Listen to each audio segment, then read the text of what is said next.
Hey everyone, Marcus Lopez here, and welcome to another episode of Black Sweater Talk. It is April, and the nice weather is finally upon us. It feels great to be out in the mornings, to be getting out for a run, and running in shorts as opposed to long winter pants. It really is uplifting, a sign that spring is really here and hopefully to stay, because I know my friends in Halifax the other day were battling the way through a winter storm. So I am thankful in Toronto that that is hopefully all behind us until November, maybe even December if we're lucky. I just want to take a moment to share with you an experience that I had on the weekend that really got me thinking. As I said, one of the things I do almost every day I'm home is I run. I get out early in the morning and get my run in, helps me jumpstart the day. And as I run, I listen to a great playlist of gospel music that really keeps me pumped. What I've been trying to do in the last couple of months is push myself, not just do cardio, but to really focus on body weight and other core strengthening activities. So I've been going to the gym in my condo building. And as I head up to the gym, I switch off the music, and I've been listening to, right now, one of two podcasts. I'm either listening to The Brendan Show, hosted by Brendan Burchard, or HPX Life, which stands for the High Performance Experience, which was created and is also hosted by Brendan Burchard and with his wife, Denise. And one of the things that I love about both these podcasts is that they are really providing tools and insights that help me become a better person. And that is one of my goals this year, is to live my best life. And how do I do that? It's by growing and pushing and stretching myself in all areas of my life, be it my career, my writing, my fitness, my health. I'm just really trying to focus on the things that matter. So Saturday morning after my run, I got changed and went up to the gym, and I was listening to the HPX Live broadcast. And it was a conversation between Marie Forleo and Steven Pressfield. Now, if you're a fiction fan, you might know Steven Pressfield from his novel, The Legend of Bagger Vance. If you are a writer, an artist, a dancer, or creator of any type, you might know him for his book, The War of Art. Steven Pressfield is one of my go-tos when I need a little push, when I'm feeling a little bit down in terms of my writing, when I'm not sure quite how to move forward, why I'm stumbling, why am I resisting, why am I letting doubt sort of have dominion.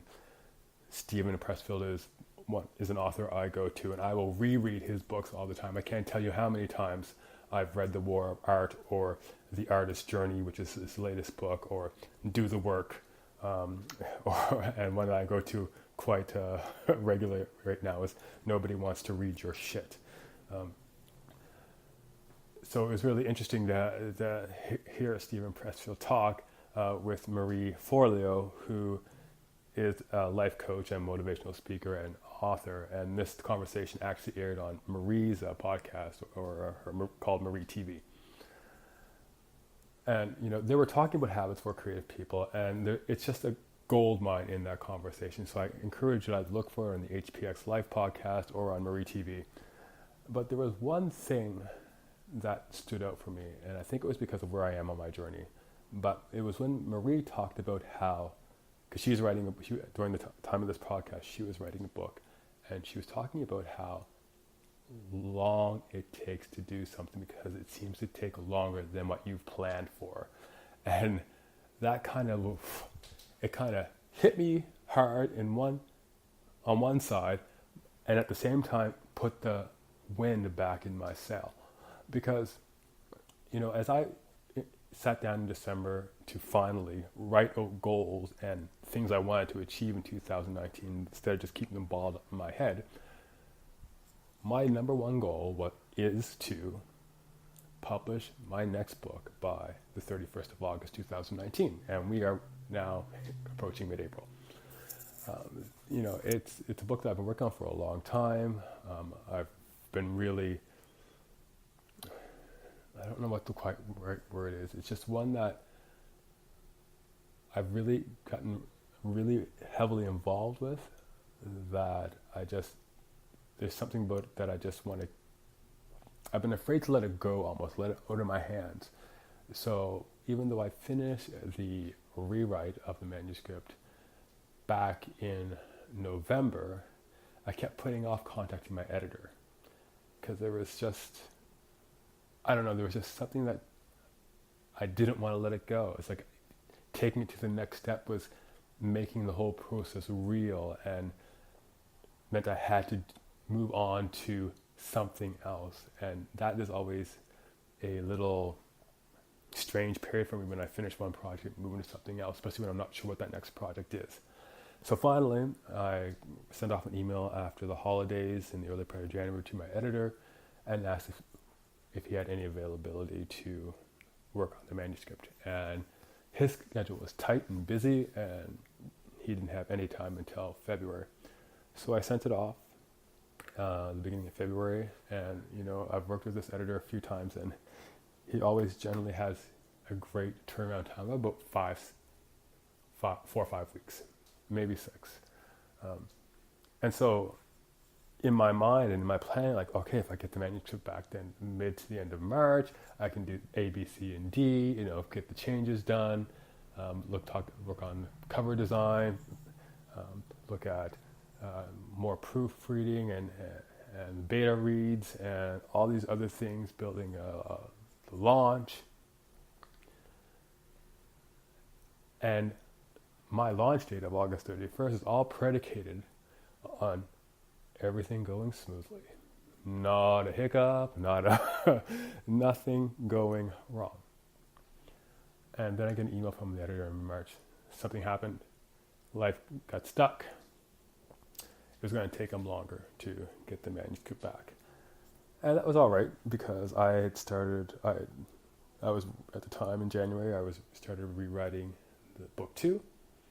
And when I finished that, I started working on another book. So long story short, it's only been 3 days since I received the manuscript back from my editor because of all the hiccups that were there on his end.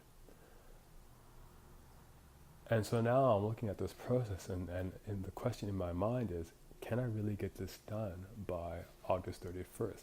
Is that still feasible, or am I going to have to push that date to September or October or November?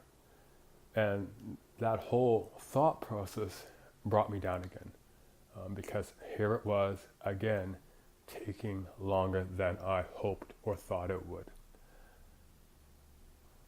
But at the end of the day, I realized that maybe it's not just maybe it's a part of everybody's life. Everybody's working on a project. We set milestones, we set a date we want something completed, but things happen along the way.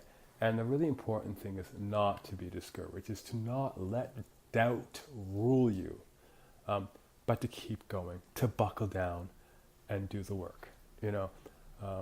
When I published the Everything You Thought He Knew, that was my last book, published in October of 2018. I had really set a date of June, because I had started rewriting that and doing all that stuff a year before that. And when I first sent it to Dave for editing, he came back with a slew of comments that really had me going back and making a lot of major changes, so many that when I finished them, I didn't really recognize the book. The story was there, the characters were still there, but so much had changed. I was asking myself, is this still good? Did I follow through on the changes suggested? I wasn't sure. And so I sent off another email to Dave and said, could you please take another look? And he did. So in what I thought was going to take me 8-9 months to publish a book, actually took me a year and a half. So yes, for this next book, I set a very ambitious schedule. I was giving myself 8 months to do it all. And, the other question I could ask myself was I setting myself up to fail? No, I was setting myself up to push myself, to not be complacent, to step outside of my comfort zone. And I realized that, yes, sometimes things are going to take longer than I planned. Have I given up on August 31st as the publication date for this book? No, because I'm going to show up every day and I'm going to do the work. I'm going to sit down and tackle the character issues. I'm going to sit down and look at the holes in the story arc. I am going to do what is necessary to get this book done because I believe in it. Because if I weren't ready to do that, I might as well just stop now. I might as well just quit. But that's the doubt talking. That's resistance talking. That's not the artist in me talking. Because I am a writer. That is what I love. And that is what I do. And some days, you have to press on. You have to keep going. I mentioned Steven Pressfield earlier and his book, The War of Art, which is, I guess I could describe it for me as one of my writing Bibles. And there are going to be days when we suffer setbacks, when things don't go as planned, and our projects are going to take a little bit longer. But we don't want to give up. We don't want to let it all go over something that can be fixed with a little more time, with a little more effort. We can still push through. So I just wanted to end by sharing an excerpt from The War of Art. And it really is the last chapter, which is entitled The Artist's Life. And Pressfield writes, "Are you born a writer? Were you put on earth to be a painter, a scientist, an apostle of peace? In the end, the question can only be answered by action. Do it or don't do it. It may help to think of it this way. If you are meant to cure cancer or write a symphony or crack cold fusion and you don't do it, you not only hurt yourself, even destroy yourself. You hurt your children, you hurt me, you hurt the planet.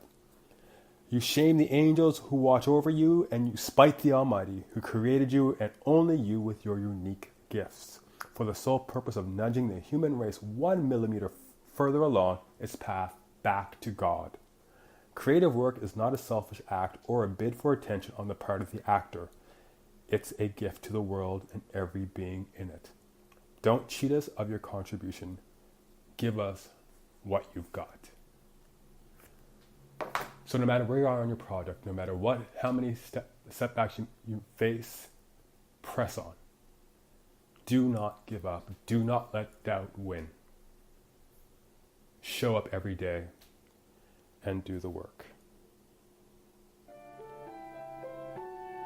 So thanks for tuning in today. Hope to see you again. If you like this episode, please feel free to share it on social media. Use the hashtag BlackSweaterTalk.